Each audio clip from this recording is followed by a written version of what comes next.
अस्सलाम वालेकुम।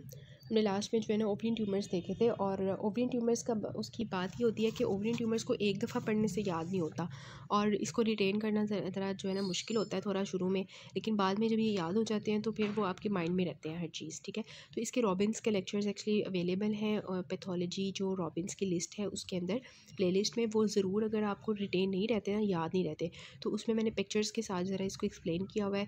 तो वहाँ से अगर आपको याद नहीं होते ना, तो वहाँ पे एक दफ़ा वो लेक्चर्स लाजमी लें ताकि आपको वो याद रहे इंशाल्लाह। ठीक है, तो अब हम जेस्टेशनल पैथोलॉजी स्टार्ट करते हैं। एक टॉपिक प्रेगनेंसी, आपको पता है नॉर्मली जो प्रेगनेंसी होती है वो यूट्राइन वॉल में होती है, जहाँ पे जाके ओवम जो है वो इम्प्लांटेशन करता है।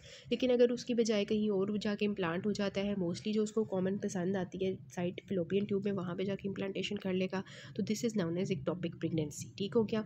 उसके बाद रिस्क फैक्टर्स का क्या होता है, स्कारिंग होती है। फॉर एग्जांपल किसी को पहले से पीआईडी थी, पेल्विक इन्फ्लेमेटरी डिजीज़ थी, ठीक है, या एंडोमेट्रियोसिस था, जो हमने पहले पढ़ा था कि ये क्या होता है, endometrial tissue at the normal site, ठीक है, एबनॉर्मल साइट।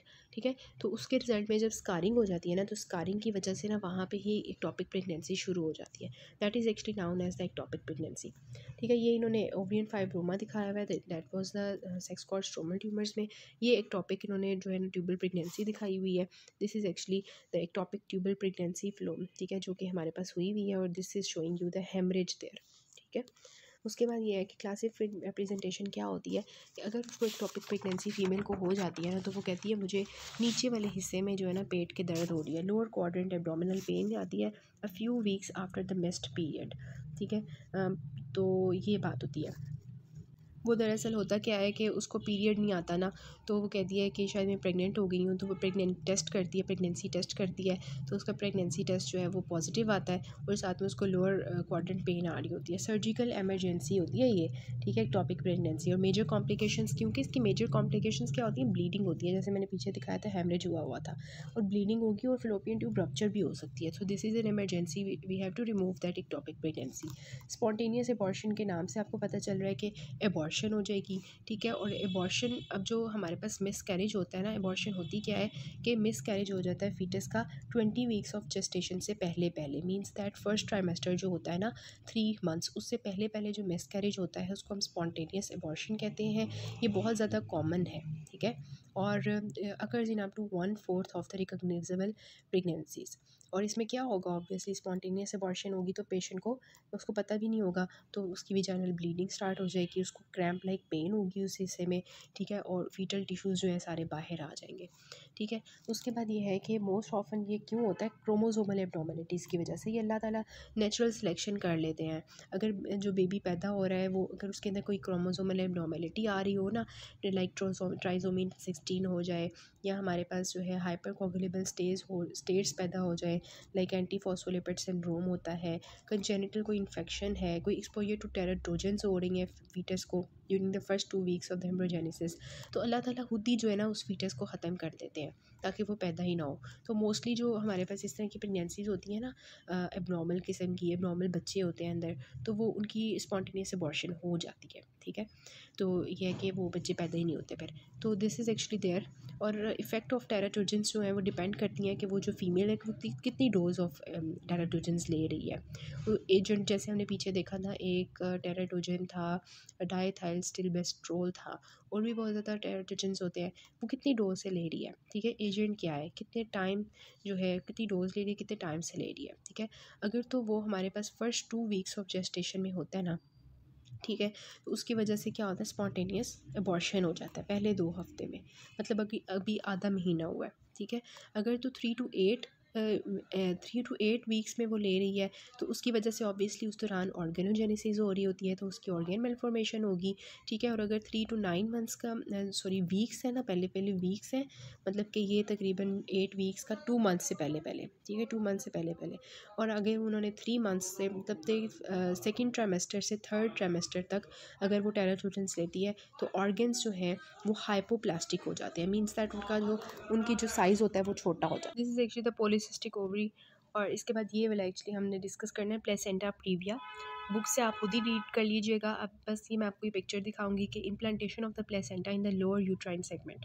वैसे तो प्लेसेंटा इधर इम्प्लांट हो रहा होता है ना, ये साइड ऑफ द वॉल में, ठीक है। अगर वो लोअर यूट्राइन सेगमेंट में इस तरह से इम्प्लांट हो जाता है, ठीक है, प्लेसेंटा, तो उसको हम कहते हैं कि ये जो सर्वाइकल ओस होती है ना, ये this is actually the cervical ओस। तो अगर यहाँ पे प्लेसेंटा इम्प्लांट हो जाता है, this is actually known as placenta praevia, ठीक है। और जो है often requires the delivery of the foetus by C section. Obviously जो है क्या होगा कि हम इस बेबी को नॉर्मली डिलीवरी तो नहीं कर सकते ना, तो इसके लिए हमें सी सेक्शन करना पड़ता है।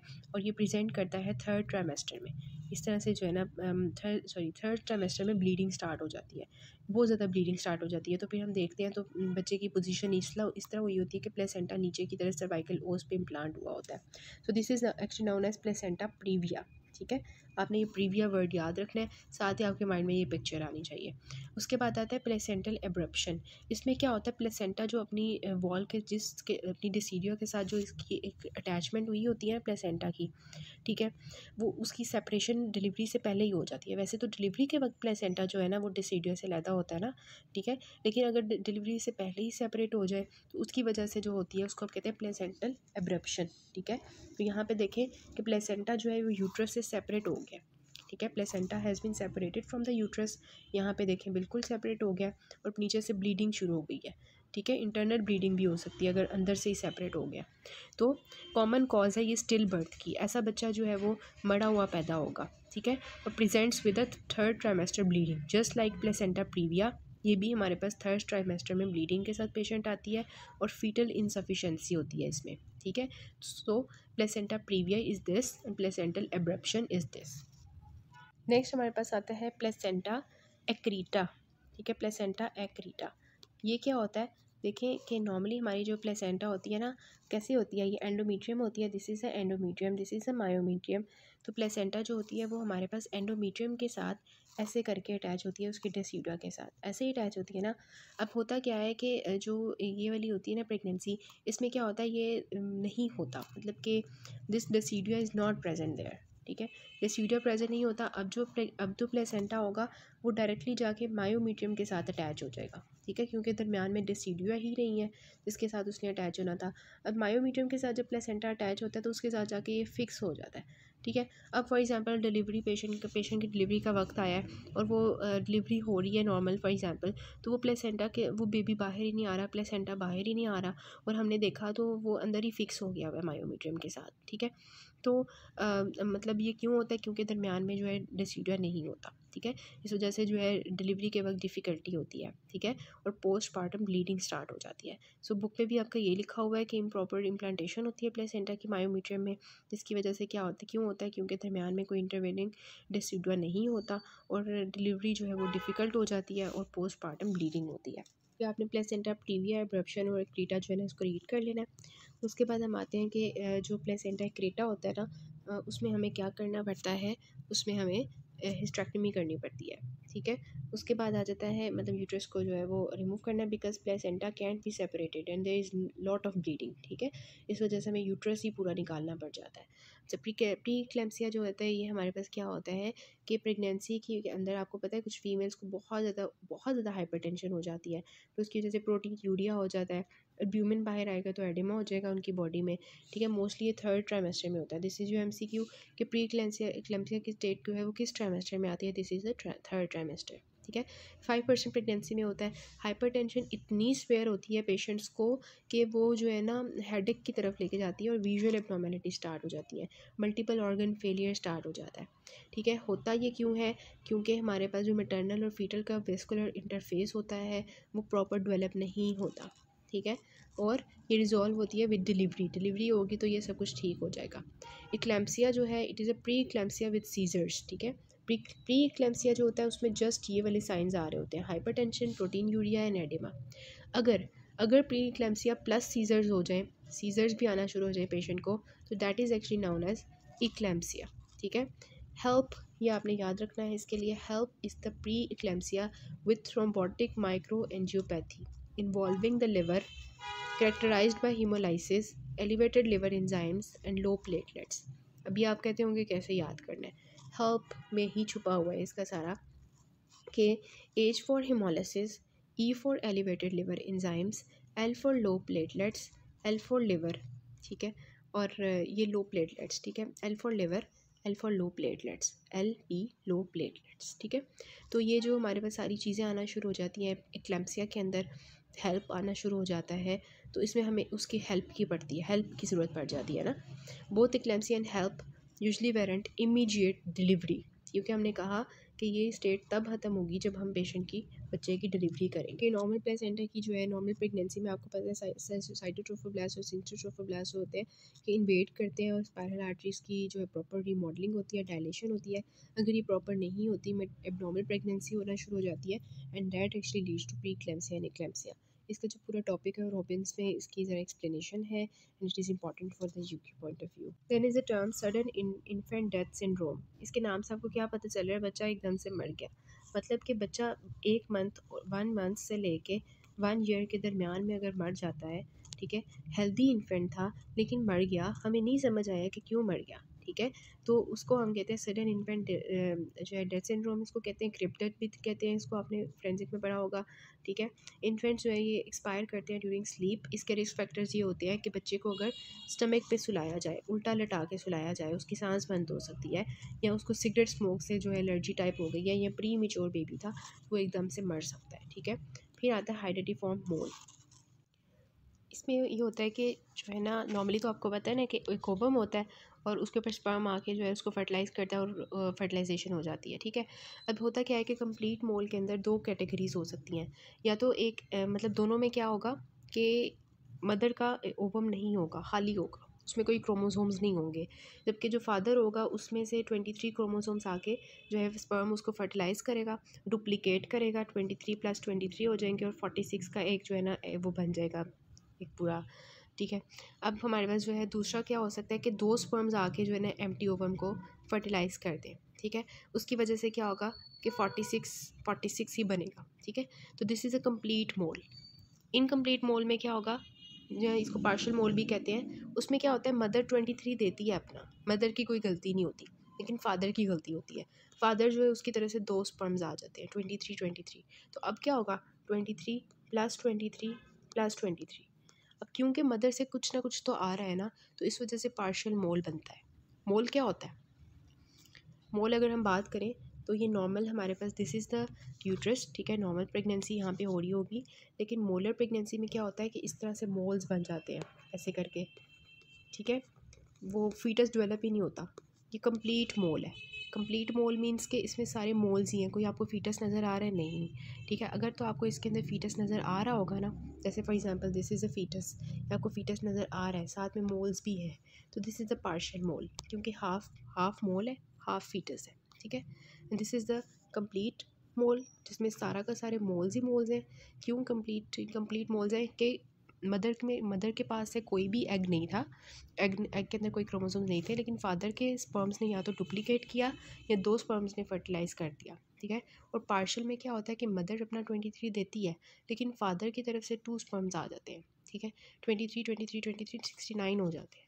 तो ये हमारे पास इस वजह से फीटस बन तो जाता है लेकिन मोल के साथ बनता है। So this is a partial mole, ठीक है, और ये वाला क्या है कंप्लीट मोल। कंप्लीट मोल की जो हिस्टोलॉजी होती है ना, उसको देख लें कि नॉर्मली क्या होते हैं विलाए होते हैं और उनके गिर्द क्या होते हैं सिंस्टियोट्रोफोब्लास्ट साइटोट्रोफोब्लास्ट होते हैं ना।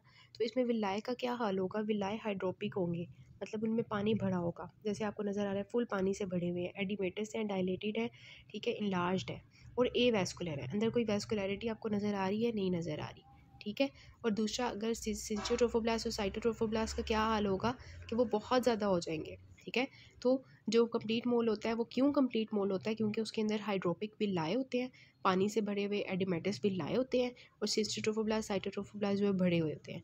अगर हम पार्शियल मोल की बात करें तो उसमें क्या होगा, उसमें ऑपोजिट होगा, उसमें क्या होगा कि हाइड्रोपिक विलाए जो हैं वो कुछ होंगे, मतलब ज़्यादा नहीं होंगे, नॉर्मल भी होंगे, क्योंकि पार्शियल मोल है फीटस भी है, तो इतने ज़्यादा हाइड्रोपिक विलाए नहीं होंगे, कम होंगे, ठीक है, कम होंगे। अच्छा, उसके बाद अगर हम बात करें कि जो है हाइड्रोपिक विलाए में जो ट्रोफोब्लास्ट हैं, सिस्टोट्रोफोब्लास्ट साइटोट्रोफोब्लास्ट, वो जो है वो इस तरह से इतने ज़्यादा प्रोलिफरेट नहीं करेंगे, ठीक है। तो इसमें ऑपोजिट हो जाएगा पार्शियल मोल के अंदर, अदरवाइज इस तरह से अपीयरेंस आती है। So what is hydatidiform mole, it is abnormal conception characterized by swollen oedematous villi proliferation of trophoblast. ये डिफरेंस आपको बहुत अच्छे से आना चाहिए इन दोनों का। और फिगर से भी मैंने एक्सप्लेन किया कि जो पार्शियल मोल होता है उसमें जो मदर होती है उसकी तरफ से नॉर्मल ओवम आता है, लेकिन 2 स्पर्म्स आके फर्टिलाइज कर देते हैं, तो 69 क्रोमोसोम्स आ जाते हैं। फीटल टिश्यू इसमें प्रेजेंट होता है। एडिमेटस कुछ होते हैं, विलाए सारे नहीं होते। ट्रोफोब्लास्टिक प्रोलिफरेशन फोकली होती है, ज़्यादा नहीं होती। और रिस्क फॉर कार्सिनोमा भी कम होता है। It means partial mole is better. ठीक है, ये आप हमेशा डिस्टिंग्विश किया करें कौन अच्छा है कौन बुरा है। ठीक है, और जो कंप्लीट मोल है ये बहुत बुरा है, क्योंकि इसमें क्या हो रहा है, इसमें मदर कुछ दे ही नहीं रही, मदर की गलती है, एम्प्टी ओवम दे रही है और स्पर्म जो है वो बेचारा डुप्लीकेट हो रहा है, या फिर दो दो स्पर्म्स फर्टिलाइज कर रहे हैं। 46 क्रोमोसोम्स हैं और फीटल टिश्यू बिल्कुल भी नहीं है, सारे विलाए हाइड्रोपिक है और प्रोलिफरेशन बहुत ज़्यादा हुई है हमारे विलाए की, और कोरियोकार्सिनोमा का रिस्क भी बहुत ज़्यादा है। ठीक हो गया।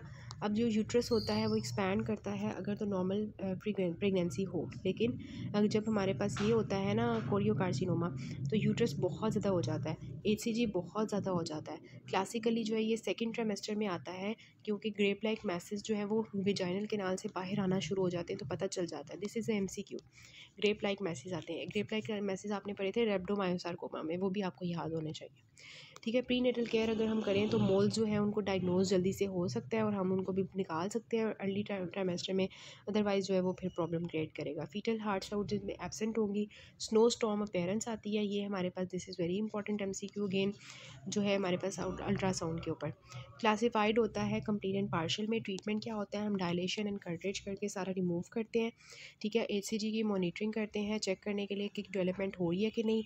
ठीक है, और कोरियोकार्सिनोमा जो है जेस्टेशन की कॉम्प्लिकेशन से अराइज करती है कि हमारे पास स्पॉन्टेनियस अबॉर्शन, नॉर्मल प्रेगनेंसी और हाइरिटिफॉर्म मोल। मैंने आपको बताया कि जो कंप्लीट मोल होता है उसमें रिस्क होता है कोरियोकार्सिनोमा का, या फिर स्पॉन्टेनियस जो है ये जर्म सेल ट्यूमर भी हो सकता है।